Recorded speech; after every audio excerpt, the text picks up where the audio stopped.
Running back rankings for week 13. Let me get the zoom on as well.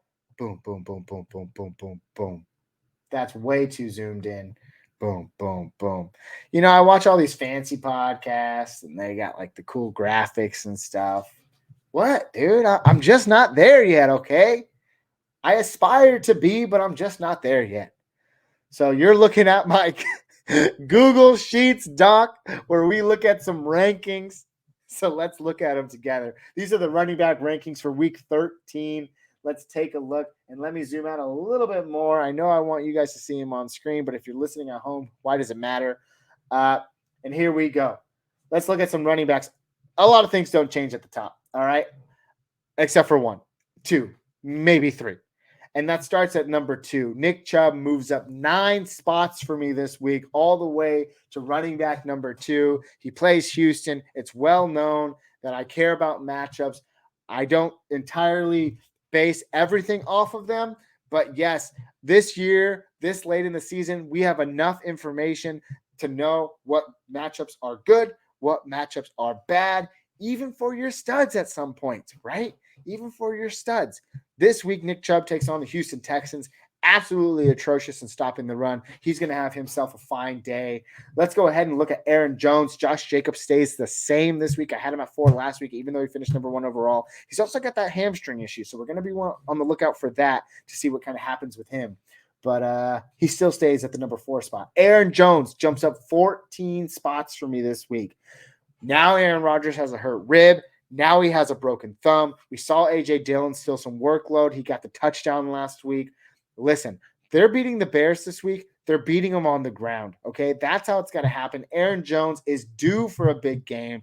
I'm predicting that big game is coming. We've seen it time and time again where he has low, low, low, and he explodes.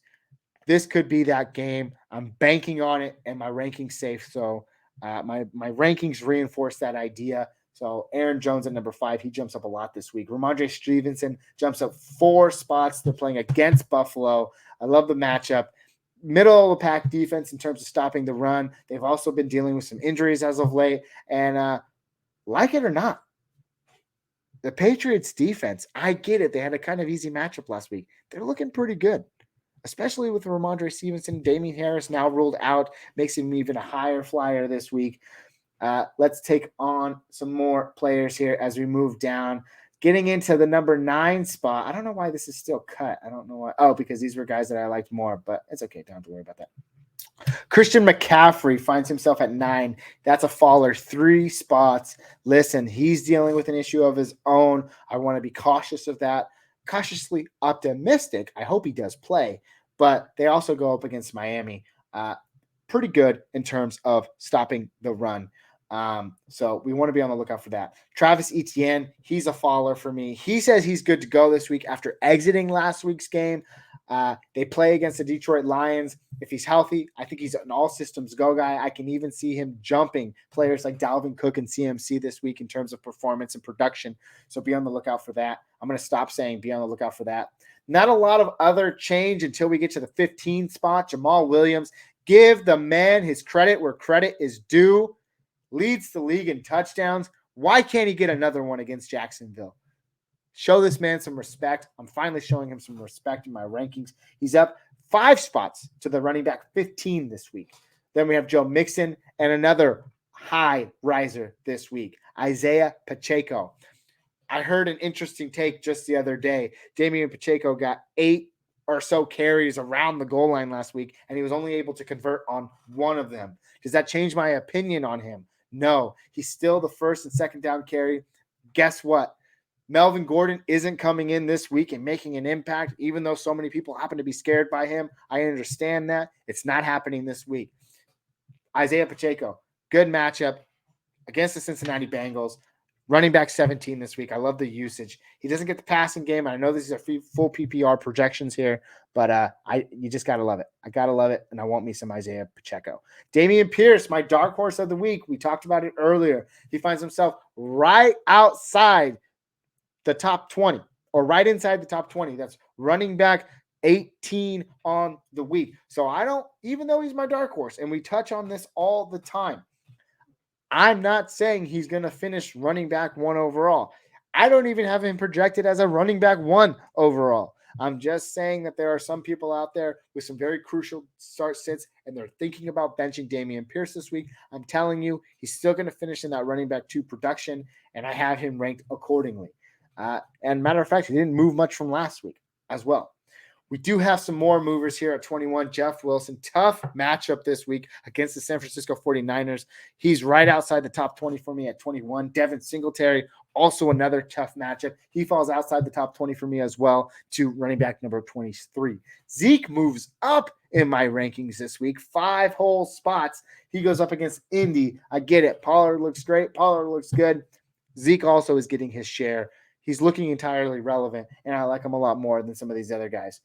Rounding out the top 5, we got Patterson against Pittsburgh, Latavius Murray against Baltimore. I have those Washington running backs right there, sandwiched in between each other, Brian Robinson, Antonio Gibson. I just don't know what's going to happen, right? Brian Robinson finally came out, finally showed a great game. He had a great fantasy game. Antonio Gibson, clearly not, right? We saw the workload for him 2 weeks ago. Last week, it dropped off immensely. I can't tell, but that's why I have him ranked accordingly, back to back. Then we have DeAndre Swift. Boy, have a mighty have fallen. I really hope we can have a discussion later on as we close this year out that he can certainly squeak himself back into the top 20. Heck, maybe even the top 10 talent we think he is. I don't see it happening this week against Jacksonville. Kyren Williams, Jacobs, dark horse of the week. See, Jacob, I told you I was thinking about him. He finally cracks the top 30 for me this week against the Seattle Seahawks. There's just not a lot to say. Matt Stafford out again. They could be down in this game. The Los Angeles Rams defense has not been playing up to par as of late. Kyren Williams looks to catch a few catches, even led the team in rushing attempts. Yes, he wasn't productive with those, but it's signs that they want to see what he has. I don't think that stops. I think they're going to continue to test this guy out, see what he's capable of doing. That means more carries. That could possibly mean more passing down work. That also means he finds himself in the top 30 for me this week. Those were your running back rankings 1 through 30. I go through them quick. I go through them fast. That's because I want to share some love to the wide receivers. So let's look at the wide receivers this week. Not a lot of change at the top, but I do notice a few things. Tough matchups for our top 4 wide receivers this week. Tyreek Hill, Devontae Adams, Stephon Diggs, and Justin Jefferson all have very tough matchups. It would be no surprise to me at all if these guys just kind of scattered their production across the top 15. It's happened before. It can happen again, but they are top dogs. I rank them as so week in and week out. And look who finds himself at number 5. Welcome back, Jamar Chase. If he's full, if he's not limited, obviously it's early in the week. I'm doing these rankings here on Wednesday. I will change them as the status quo changes.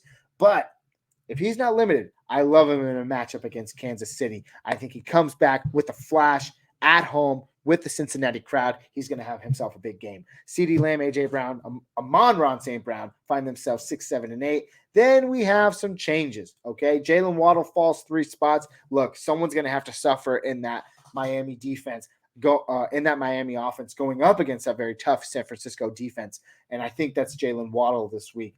Tyreek Hill is going to get his. Jalen Waddle may falter. And this actually might be the first time this year where we finally see Jalen Waddle outside the top 5 in receiving yardage. It just might be a possibility, folks. Keenan Allen, welcome back to my rankings. He flies up to number 10 this week, has a juicy matchup against the Las Vegas Raiders. And I shouldn't say juicy, right? The Raiders give it up on the ground. The Raiders give it up elsewhere sometimes, but they're pretty moderate against the wide receiver position. But Keenan Allen, looked for him to get more involved this week. I think he's a solid start. He's a solid play this week. Chris Godwin finally sees the end zone. He jumps up 5 spots for me. Can he do it again? I don't necessarily know, but I love the usage, especially in PPR leagues. That's why he's there.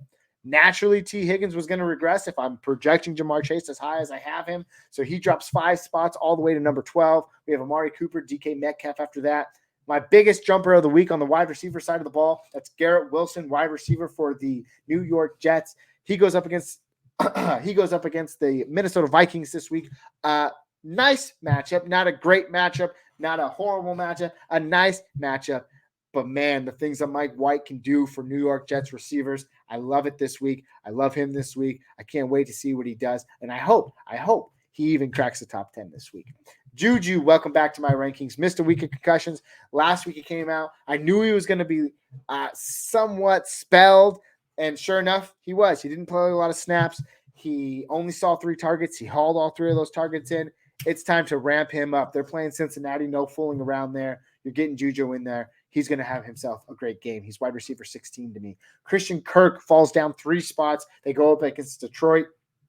It's just a matter of who I like more. I think with the emergence of Zay Jones and what he's been able to do the last couple of weeks, clearly that's going to affect my rankings, and that's affected it. So we're also going to see Zay Jones a little bit later here. Let's go down a little bit further. Mike Evans and Terry McLaurin. Let's just bunch them up. Mike Evans has fallen 6 spots. You don't see 2 targets and get 2 catches for 21 yards and expect to stay in the top 10 or top 12, wherever I had him last week. Let's do the math here. I had him at wide receiver 13 last week. He falls 6 spots. They also have a tough, stingy defense to go up against in New Orleans. Terry McLaurin has a probably even more difficult matchup against a New York Giants secondary. He's falling 10 spots, my biggest faller this week as well. And last but not least, in terms of falling, we got Deebo Samuel going up against that Miami offense. He's falling 5 spots for me. He finds himself outside the top 20 this week. Who would have thought we'd be saying that? Obviously, 5 weeks ago, we probably started saying that, but it is what it is. I have his counterpart, Ayuk, ranked right up next to him. Jacoby Myers, Pittman at 25. Then we get a little bit juicy because there's my guy, Christian Watson, wide receiver for the Green Bay Packers. I love it this week. I love the matchup. It's a juicy matchup against a tore-up Chicago secondary that's traded all their players away, and now they just want to lose. Justin Fields could be back, so expect a shootout. Maybe expect some fun, whether Jordan Love or Aaron Rodgers is behind center. Maybe it's not a shootout. On one side, it could be a run out. Is that a thing? I don't know. But Christian Watson moves up 3 spots this week to wide receiver 26. Joshua Palmer, it's natural progression of things. If I think Keenan Allen is going to find more work, Joshua Palmer is going to be negative impact because of that. There's Zay Jones, wide receiver 28 this week. I love the production over the last 2 weeks. It's about time he finds himself in the top 30. George Pickens and then Devontae Smith round out my top 30 this week. If you're on YouTube, you could pop, you could pause, you could stop, do what you need to. But there are my running back and wide receiver rankings this week for week 13 of the NFL season.